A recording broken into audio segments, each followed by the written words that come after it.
Chapter 1. The King's Audience House, Caldwell, New York. Some graduations happened in private. Some of these important markers of the next stage of life had no caps and gowns, no orchestras playing the human's pomp and circumstance.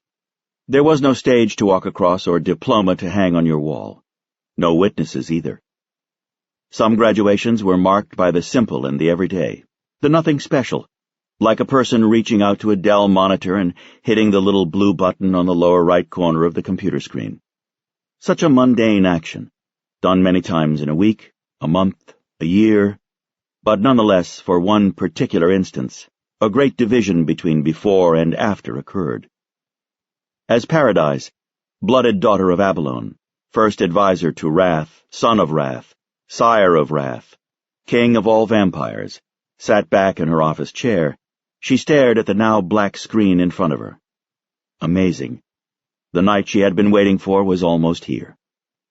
For most of these last 8 weeks, time had been going at a crawl, but in these final couple of evenings, it had switched things up and flipped into catapult mode.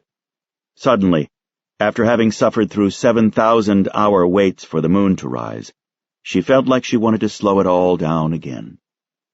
Her first job was now a thing of the past. Looking across the desk, she moved the office phone over an inch, then switched the AT&T whatever it was back to where it had been. She straightened the stained glass dragonfly shade on the Tiffany lamp, made sure the blue pens were in one holder and the red ones in another, smoothed her palm over the dust-free blotter and the top of the monitor. The waiting room was empty, the silk chairs unoccupied, the magazines put in order on the side tables, the drinks that had been served by Doggin to those who had come all cleaned up. The last civilian had left about 30 minutes ago. Dawn was about 2 hours off. All in all, it was the normal end to a night of hard work, the time when she and her father would head back to the family estate to enjoy a meal full of talk and plans and mutual respect.